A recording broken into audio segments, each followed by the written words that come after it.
हे viewers, कैसे हो आप सब। आई होप आप सब अच्छे होगे, अपना ख्याल रख रहे होगे, अच्छी सेहत पे होगे और लाइफ को एंजॉय कर रहे होगे, अच्छे लोगों का साथ और प्यार अपनी ज़िंदगी में मैनिफेस्ट कर रहे होगे। So I welcome all of you on my channel Inside Tarot 33। It's a general timeless and collective read for all signs. 12 राशियों के लिए ये रीड है, जेंडर स्पेसिफिक रीड नहीं है। हर जेंडर के लोग इस रीड को देख सकते हैं, उनको ये रीड डेफिनेटली गाइडेंस प्रोवाइड करेगी। टाइमलेस है, जनरल है, तो थोड़ा ओपन माइंडेड होकर देखिएगा। हो सकता है इस रीड की सारी बातें आपके लिए ना हो, तो जो बातें आपके लिए रेजोनेटेड आप फील करते हो उनको लीजिएगा और दूसरी बातें दूसरों के लिए छोड़ दीजिएगा। So let's get started. सबसे पहले आपके लिए क्या सोल गाइडेंस निकल के आ रही है वो देख लेते हैं। ओके, आपकी लव लाइफ में आपको क्या एडवाइस आ रही है, सोल जर्नी आपकी कैसी रहने वाली है वो देखते हैं। Okay, failure. I understand that a mistake is only an opportunity to learn. Okay. We have happiness. Okay. I'm aware that being happy means that I'm on the right path. And we have purpose. I know what I'm here to do. ठीक है। और क्या है? Death. I'm learning that ending are merely beginnings and love. I commit to the practice of seeing the good in all things. ठीक है, सारे cards आए हैं and bottom of the deck we have envy. I am the same as everybody but with different challenges, right? So we'll keep it here. सारे cards explain भी कर लेते हैं, आगे बढ़ने से पहले सारे कार्ड्स को एक्सप्लेन भी कर लेते हैं कि ये कार्ड्स आए हैं तो क्यों आए हैं आपके लिए। ये फेलियर का कार्ड क्यों आया है, प्लीज़ डिवाइन गाइड करें। ये फेलियर का कार्ड क्यों आया है यहाँ पे मेरे व्यूअर्स के लिए। ये फेलियर का कार्ड क्यों आया है, प्लीज़ डिवाइन गाइड करें। ये पास्ट की एनर्जी है, पास्ट में कोई फेलियर हो सकता है आपने फेस किया है अपनी लाइफ में। देखते हैं ये फेलियर का कार्ड क्यों आया है। ओके, दो कार्ड्स गिरे हैं। We have 4 of cups and we have strength. Okay okay, and bottom of the deck we have page of earth. So Taurus, Virgo, Capricorn, and we have Cancer, Scorpio, Pisces, and we have Leo signs. Strength का card आया है तो 11 number, Singh राशि।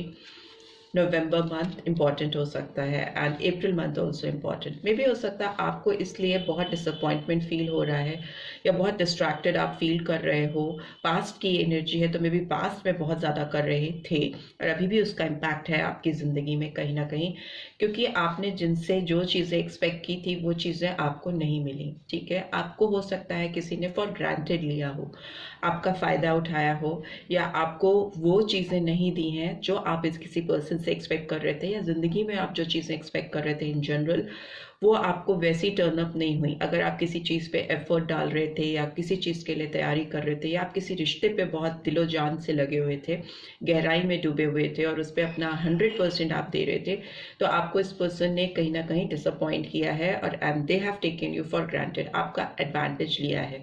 Here I can see कि आपके अंदर उतनी strength नहीं थी, उतनी ताकत, उतनी करेज नहीं थी कि आप इस पर्सन को जाकर चैलेंज करते, उनसे लड़ाई करते, या फिर आपने खुद ही अपने अंदर ये डिसाइड किया कि you will not go and fight with that person और उसकी वजह से चीज़ें आपके सामने बहुत क्लियर नहीं हुई। ठीक है, हो सकता है आपके अंदर ही रह गई। आपको इस समय बहुत ज़्यादा ज़रूरत है कि आप अपने अंदर स्ट्रेंथ और करेज वापस से लेके आओ, क्योंकि आपका जो प्रेजेंट टाइम मुझे दिखाई दे रहा है वो बहुत खुशियों से भरा हुआ दिखाई दे रहा है। एंड पेज ऑफ अर्थ की एनर्जी भी दिखाती है कि आपकी ज़िंदगी में कोई ऐसा नया मैसेज, कोई ऐसी नई शुरुआत, कुछ ऐसा नया चैनल हो रहा है जो आपकी ज़िंदगी में खुशियाँ लेके आएगा।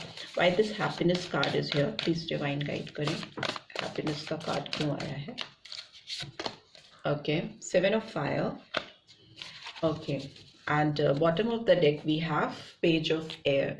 सो पेजेस की एनर्जी निकल के आ रही है और इस पेज की एनर्जी तो डेफिनेटली दिखाती है कि बहुत ज़्यादा सच्चाई आपकी तरफ आने वाली है, क्लैरिटी आने वाली है, बहुत एनालिटिकल वे में आपको चीज़ें टर्न अप होंगी।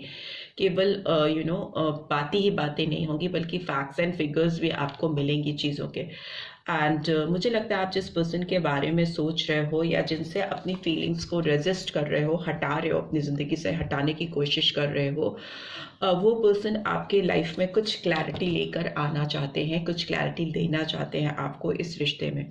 आउटस्पोकन होते हुए दिखाई दे रहे हैं, आपके सामने खुलकर चीज़ों को एक्सप्रेस करते हुए दिखाई दे रहे हैं।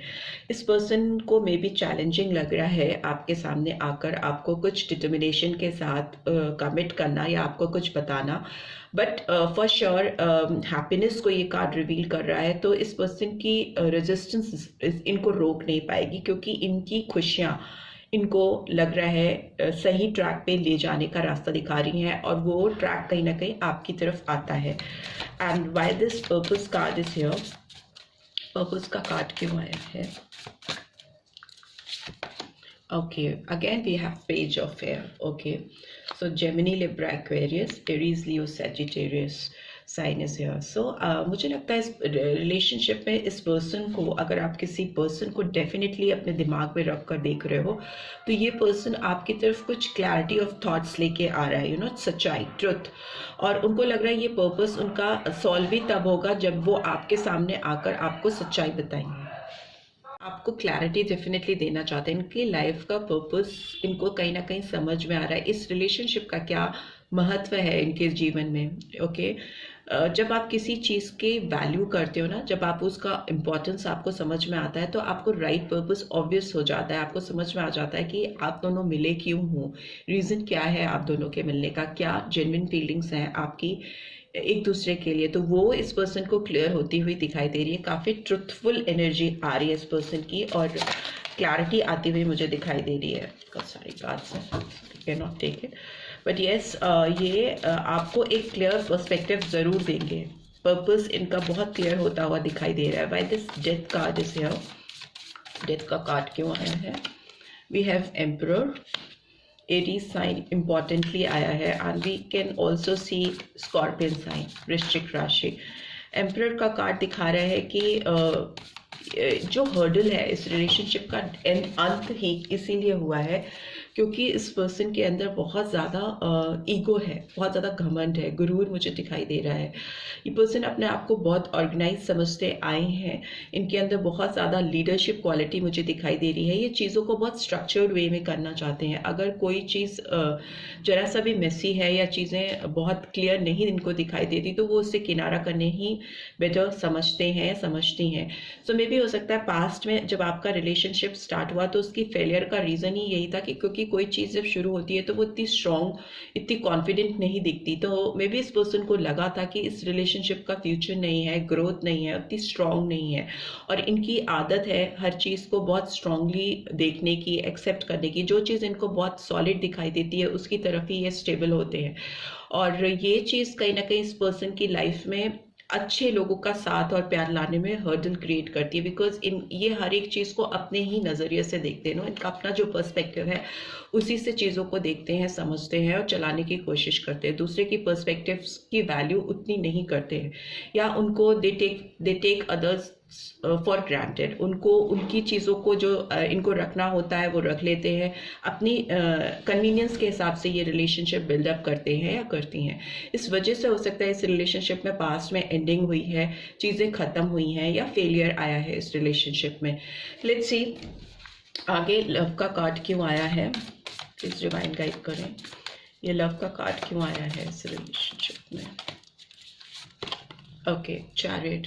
बट येस, इस पर्सन को फॉरवर्ड मूवमेंट चाहिए। कैंसरियन साइन आया है, कर्क राशि। अब ये जो है इनकी सोच बदल रही है, क्योंकि इस पर्सन की खुशियाँ और इनकी लाइफ का जो पर्पस है वो इनको बहुत क्लियर होता हुआ दिखाई दे रहा है, और उसकी तरफ ये मूव करना चाहते हैं या चाहती हैं। फॉरवर्ड मूवमेंट है, जीत चाहते हैं इस रिलेशनशिप में, एक रिकग्निशन लेके आना चाहते हैं, प्यार लेके आना चाहते हैं। इनको लग रहा है कि ये अपने घमंड में, गुरूर में अपने सच्चे प्यार को अपने जीवन से दूर कर रहे हैं, और जो इनको एक्सेप्ट नहीं है, राइट। सो अभी भी इनको अपनी एक्सेप्टेंस का ख्याल है, अपनी इनकी खुशियाँ, इनका प्यार, इनको क्या चाहिए इस पर इनका ध्यान बहुत ज़्यादा इस समय है। नंबर 4 और नंबर 7 इंपॉर्टेंट हो सकते हैं। So July month and April month important हो सकता है। दोनों मेजर आर्कना है, तो कहीं ना कहीं इस बात को रिवील करते हैं कि इस पर्सन के घमंड के आगे इनकी चाहत, इनका प्यार इनको आपकी तरफ मूव कराना चाहता है, आपकी तरफ लेके आना चाहता है, राइट। एंड लेट्स सी, सो देखते हैं एनवी का कार्ड क्यों आया है। Transformation, yes. ये पर्सन अगर अपने आप को बदलना नहीं चाहते हैं या बदलना नहीं चाहते थे, तो इनकी लाइफ में ट्रांसफॉर्मेशन हो रहा है, इनको रियलाइजेशन हो रहा है, इनके लाइफ में लाइफ चेंजिंग मूवमेंट्स आ रहे हैं, ठीक है। इससे ये पर्सन लिबरल हो रहे हैं, थोड़े काइंड हो रहे हैं, जो कि इनके खुद की भलाई के लिए भी है।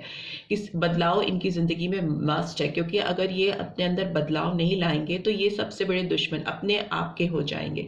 सो वो डिवाइन इनको रियलाइज़ कराना चाहती है या इनको किसी तरह से एहसास कराना चाहती है कि बहुत स्टबन एटीट्यूड, बहुत एरोगेंट वे में चीज़ों को लाइफ में हैंडल नहीं किया जा सकता। तो लाइफ को आगे फर्दर इंजॉय करने के लिए, उसमें खुशियाँ लाने के लिए और लाइफ के सच्चे पर्पस को क्या आपकी लाइफ का एम है, क्या मोटो है, उसको समझने और जानने के लिए ज़रूरी है कि आप सबसे पहले अपने अंदर के जो आपका जेन्युइनली आपको आगे बढ़ने से रोकता है, आपका जो स्ट्रॉन्ग शत्रु है जो आपके अंदर कहीं रह रहा है, उसको आप ख़त्म करो। आपको अपने अंदर ट्रांसफॉर्मेशन लाने की ज़रूरत है, अपने अंदर की नेगेटिविटी को चेंज करने की ज़रूरत है, और वो किसी भी एरोगेंस के साथ, किसी भी गुरूर के साथ नहीं हो सकती।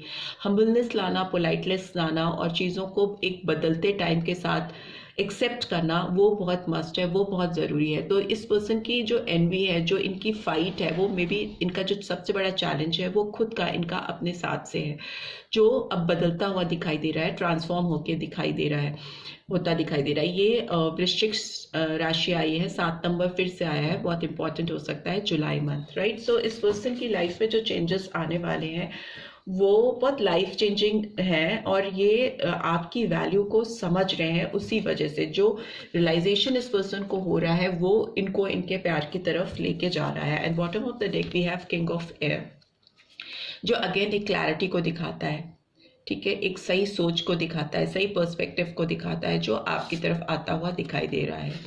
Emperor is in reverse, 8 of air is in reverse, knight of air is upright position. So मुझे लगता है कि एक कार्ड गिर गया है, उसको उठा लेते हैं। एम्प्रेस का कार्ड है। सो यस, जो थॉट प्रोसेस है, जो ब्लॉकेजेस है इस पर्सन के दिमाग में आपको लेकर इस रिलेशनशिप में, वो डेफिनेटली दूर होंगी, हर्डल्स दूर होंगे, और ये एक सही माइंडसेट के साथ, एक रिस्पेक्टेड वे में आपको आकर अपनी लाइफ में पाना चाहेंगे। डिटर्मिनेशन दिख रही है, मोटिवेटेड दिखाई दे रहा है ये पर्सन, बिकॉज एम्प्रेस की एनर्जी रिवर्स में आई है। नंबर 3 इंपॉर्टेंट हो सकता है, वीनस की एनर्जी रिवर्स में। इनकी लाइफ में प्यार, वो काइंड फीलिंग्स, वो नर्चरिंग फीलिंग्स और वो ग्रोथ वाला जो एलिमेंट होता है वो कहीं मिसिंग है, ठीक है। इनका जो क्रिएटिव साइड है वो भी बहुत सबसाइडेड दिखाई दे रहा है, बहुत दबा हुआ सा दिखाई दे रहा है। इससे इनकी लाइफ में, खुद की लाइफ में एबंडेंस नहीं आ पा रही है, बहुत फ्यूचर ओरिएंटेड एक्शन नहीं ले पा रही हैं या ले पा रहे हैं। तो इनको आपके सपोर्ट की ज़रूरत है। मे बी आप बहुत ऐसे पर्सन हो सकते हो जिनके पर्सपेक्टिव्स बहुत क्लियर होते हैं, सोच बहुत साफ होती है, बहुत ट्रांसपेरेंट होती है, आप बहुत नॉलेजेबल हो सकते हो, ठीक है। और मे बी आपकी रिस्पेक्ट इस पर्सन की ज़िंदगी में बहुत ज़्यादा, कई गुना ज़्यादा पहले से बढ़ चुकी है, और इसका ये आपको आके खुल के सामने से बताने वाले हैं। आपको ये चीज़ बताने में इनको कोई हेजिटेशन, कोई एरोगेंस, कोई एटीट्यूड इनके सामने नहीं आता हुआ मुझे दिखाई दे रहा है। बहुत क्लियर पर्सपेक्टिव्स के साथ किंग ऑफ एयर की एनर्जी आई है, जो कि सोच में कहीं एक राजा जैसी फीलिंग होना, सोच में उतनी मजबूती होना, उतनी क्लैरिटी होना कि किसी को कमिट करने में या किसी के आगे अपनी चीज़ों को एक्सेप्ट करने में कोई हेजिटेशन नहीं होना। तो वो फीलिंग इस पर्सन की तरफ आती हुई, इनके अंदर आती हुई मुझे दिखाई दे रही है। लेट्स सी इस पर्सन के कुछ चैनल मैसेजेस आपके लिए है, तो वो क्या है, क्या मैसेजेस चैनल हो रहे हैं इस पर्सन के व्यूअर्स के लिए। Okay, and you are my soulmate. तो यस, ये सारी चीज़ें हो ही इसीलिए रही हैं क्योंकि इनको लगता है आपका इनसे सोल कनेक्शन है। You treat me like your princess और प्रिंस। आपने हमेशा इस पर्सन की रिस्पेक्ट की है, इनको एक राजा या रानी की तरह ट्रीट किया है। You give me enough space. So आपने इस पर्सन को हमेशा इनकी जगह बहुत प्रॉपर दी है अपनी ज़िंदगी में, बहुत स्पेस भी दिया आपने इस पर्सन को, कभी ब्लॉक नहीं की इनकी एनर्जीज। ये जो करना चाहते हैं, जैसे करना चाहते हैं या चाहती हैं, इनको करने दिया है, कभी बैरियर नहीं क्रिएट किया, एंड दे रिस्पेक्ट। डेफिनेटली इस पर्सन के लिए बहुत जेन्युइन ऑथेंटिक पर्सन हो, आप जो भी हो, बहुत प्योर हो, नेचुरल हो, और इस चीज़ की इस पर्सन को बहुत वैल्यू है, बहुत कद्र है, और या नहीं थी तो अब होती हुई दिखाई दे रही है. This is what I am getting. I hope आपको इससे गाइडेंस मिली है. Then do give this video like, और फर्स्ट टाइम आए हो तो सब्सक्राइब करके जाना मत भूलना. नोटिफिकेशन बेल्स डेफिनेटली प्रेस करना so that next video updates आपको मिल सके. Thanks for watching. See you next video. Till then take care. Bye.